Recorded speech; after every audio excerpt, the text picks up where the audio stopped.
इसके ऊपर मैं बात करूंगा। मुआशी तजज़ियाकार खुर्रम हुसैन साहब हमारे साथ मौजूद हैं। खुर्रम, बहुत बहुत शुक्रिया। सबसे पहले तो ये बताइएगा कि मोहम्मद औरंगजेब साहब की जो अपॉइंटमेंट है as finance minister of Pakistan, एक बहुत ही मंझे हुए माने हुए बैंकर हैं, लेकिन क्या पाकिस्तान की इकोनॉमी मईशत को आगे लेकर चलना एक बैंकर के बस की बात है, या फिर एक फुल फ्लेज जो इकोनॉमिस्ट है वो समझता है पाकिस्तान की मईशत को? जनाब।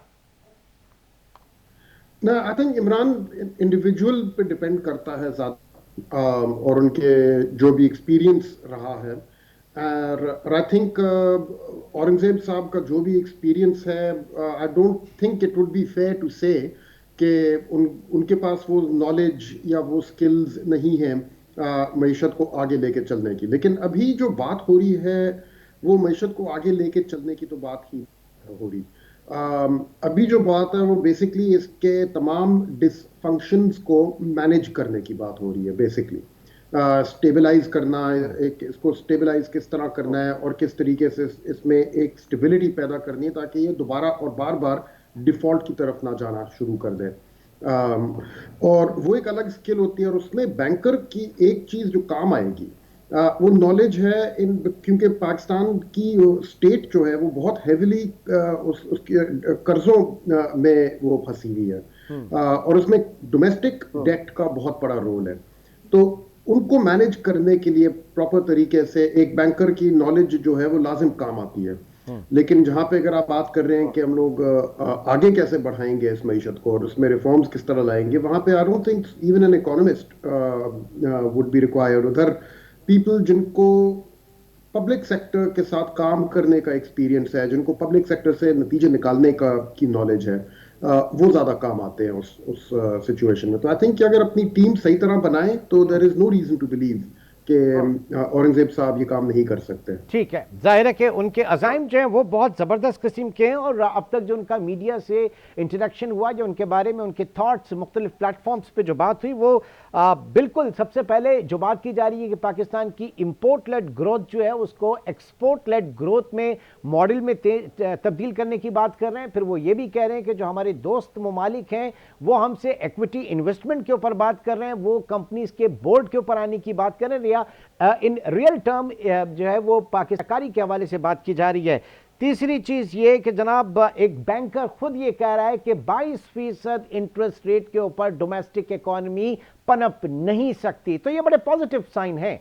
औरंगजेब साहब के पब्लिक जो भी रिमार्क्स उन्होंने दिए हैं उन पे जोर उन्होंने डाला है कि बैरूनी दोस्तों से और बायलैटरल तरीकों से डॉलर्स लाए किस तरह से जाए पाकिस्तान में। चाहे वो पैंडा बॉन्ड्स की उन्होंने बात की थी कि चाइना में फ्लोट कर सकें, या उन्होंने गल्फ कंट्रीज से इक्विटी इन्वेस्टमेंट्स लाने की बात की थी।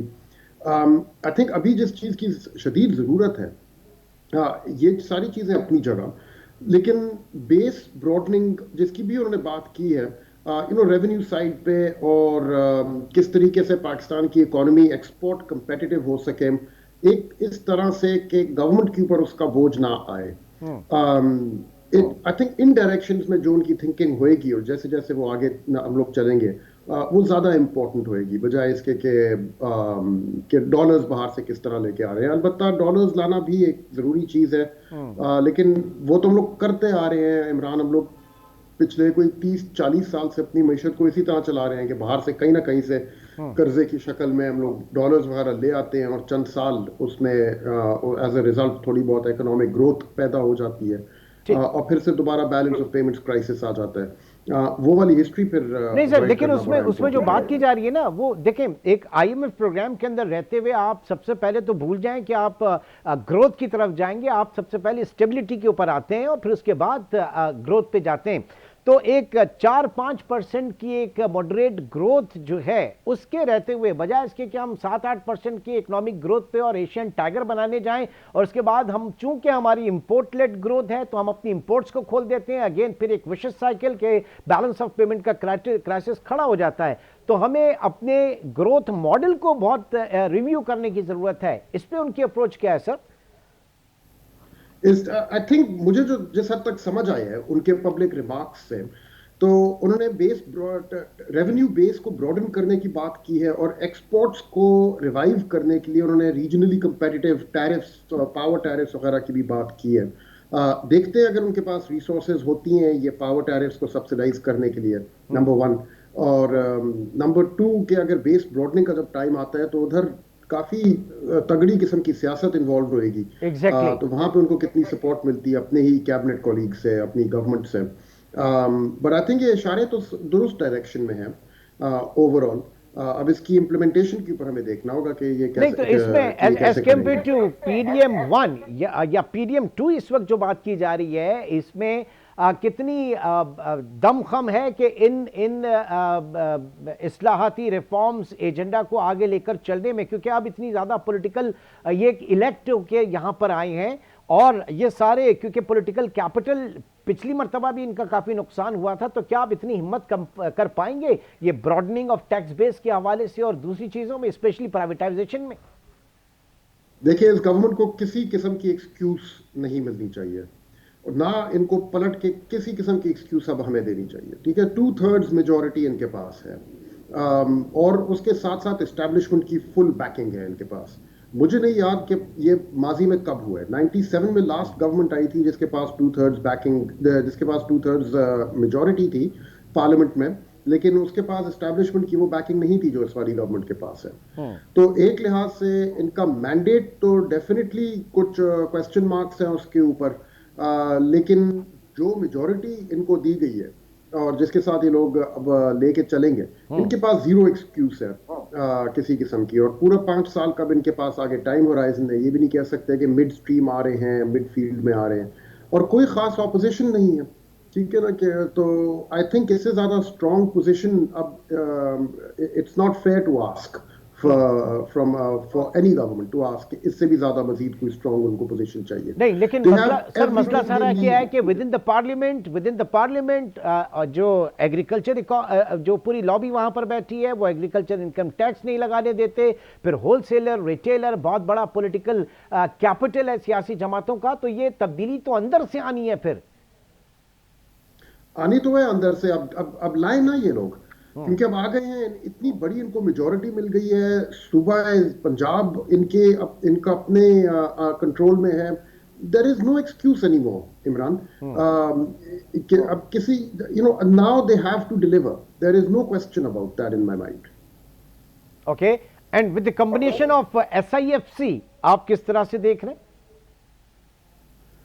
आई थिंक अगेन SIFC भी इनको, if they use it right, तो इनको सपोर्ट करेगा। दैट शोज जो जिस चीज की मैं पहले बात कर रहा था, एस्टैब्लिशमेंट बैकिंग, वो अब SIFC के थ्रू है इनके पास। और अगर बाहर से कुछ लानी है इस टाइप की इक्विटी इन्वेस्टमेंट्स, जिसका औरंगजेब साहब ने कहा है बात हो रही है, तो उसमें SIFC will play a role. It is one more tool with which they can deliver what they have been tasked with. And they have no excuse anymore to not deliver. Okay, now with IMF से जो deal कर रहे हैं, जो programme करने जा रहे हैं, और थोड़ा सा सियासी होगा लेकिन मैं इसको लेना भी नहीं चाहूंगा, बट अगेन टेक्निकल ग्राउंड्स पे जो चेयरमैन PTI की तरफ से एक लेटर लिखा गया था, और IMF ने ज़ाहिर है कि उसके ऊपर कोई सीरियस नोट भी नहीं दिया, लेकिन कहा यह जा रहा है कि जब कंडीशन सेट की जाएंगी तो वहां पर जो है वो बड़ा एक स्ट्रॉन्ग कन्विंसिंग पॉइंट होगा IMF के पास, एक बार्गेनिंग पॉइंट होगा वो लेटर। आप समझते हैं कि क्या इस तरह की सूरत हाल होगी? नहीं, आई डोंट थिंक वो लेटर कहीं पे इतना बड़ा कोई रोल प्ले करेगा। ये बस अपनी डोमेस्टिक सियासत जो है, जो भी पार्टी उसको इंटरनेशनल पार्टीज के सामने ले जाती है इस तरह से, वो एक लिहाज से अपने आप को वीकन करते हैं और कुछ हद तक मुल्क को एम्बैरेसमेंट होती है इसकी वजह से। लेकिन कोई इतना मटेरियल इम्पैक्ट नहीं होता इस किस्म की टैक्टिक्स से। एक्चुअल IMF जो है वो आपकी इकोनॉमिक परफॉर्मेंस को देखेगा, टारगेट्स देखेगा, और गवर्नमेंट की अपनी क्रेडिबिलिटी को असेस करेगा, लेकिन उसमें ये लेटर नहीं कोई रोल प्ले करेगा। ठीक है, तो आप अगर क्या प्रायोरिटी रखेंगे? अगर मैं 3-4 प्रायोरिटी आपसे पूछूं, क्या स्टेप्स होने चाहिए इकोनॉमी को ट्रैक पर लाने के लिए? आई थिंक सबसे बड़ी प्रायोरिटी तो औरंगजेब साहब ने अच्छी सही तरह से बयान कर दी थी कि ऑन गोइंग आईएमएफ प्रोग्राम जो है इसको सक्सेसफुली कंप्लीट करें। अप्रैल में इसकी लास्ट ट्रांच जो है वो रिलीज होनी है, एंड उसके बाद अगला प्रोग्राम जो है उसकी नेगोशिएशंस एकदम शुरू हो जाए। ठीक। तो अप्रैल में ही अगर एक ट्रांच रिलीज हो जाए और साथ साथ अगले प्रोग्राम की भी बात शुरू हो जाए, और हम लोग अगर एक टाइमलाइन देख रहे हो जिसमें जुलाई तक पहुंच के स्टाफ लेवल एग्रीमेंट हो गया है, अगस्त तक पहुंच के बोर्ड अप्रूवल हो गया है और दूसरा प्रोग्राम शुरू हो जाए स्मूथली, तो I think we can say कि पाकिस्तान जो है वो निकल रहा है क्राइसिस मोड से और वापस अब स्टेबिलिटी की तरफ जा रहे हैं। उसमें बजट जो है वो बहुत बड़ा रोल प्ले करेगा। जून में जो जी। बजट अनाउंस करना होगा, this will have to be a very tight budget.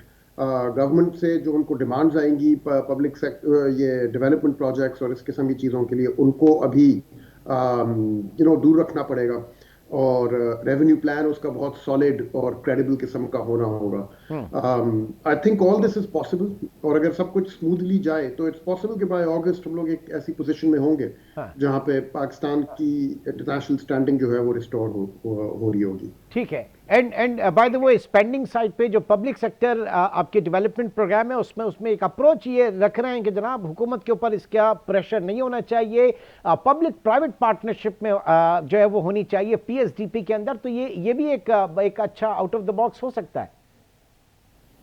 इतना आउट ऑफ द बॉक्स भी नहीं है ये। पब्लिक प्राइवेट पार्टनरशिप्स जो है मॉडल ट्राइब बहुत लोगों ने माजी में भी किया है।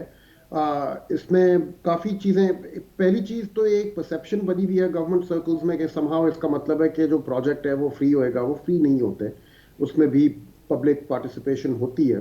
हाँ। बहरहाल कुछ हद तक बर्डन शेयरिंग हो जाती है प्राइवेट पार्टी के साथ। वेरी इंपॉर्टेंटली ऐसे पार्टनर्स ढूंढना बहुत आजकल मुश्किल है जो गवर्नमेंट ऑफ पाकिस्तान के साथ पब्लिक प्राइवेट पार्टनरशिप करने के लिए तैयार हो। Mainly because government of Pakistan ने खुद अपने आप को काफ़ी बदनाम किया हुआ है जिस तरह से पिछले काफ़ी सालों से बिहेव कर रहे हैं। तो चैलेंजेस होंगे इस मॉडल में, और आई थिंक पूरे ठीक। जो औरंगजेब साहब कह रहे थे कि पीएसडीपी हम लोग वो कर देंगे, ख़त्म कर देंगे और 100% चले जाएंगे इस मॉडल पे, वो तो पॉसिबल नहीं होगा, लेकिन कुछ हद तक शायद कुछ प्रोजेक्ट्स में इधर उधर वेल, हो भी लेट्स सके। सी कि आगे आने वाला वक्त जो है वो कितनी स्पेस देता है। खुद मोहम्मद औरंगजेब जो कि वजीर ख़जाना है, उनको अपनी जो मौशी टीम है उसको आगे लेकर चलने, जिस तरीके से वो डिलीवर करे और पाकिस्तान के को सर्व करे। बहुत बहुत शुक्रिया, हमारे साथ मौजूद थे खुर्रम हुसैन,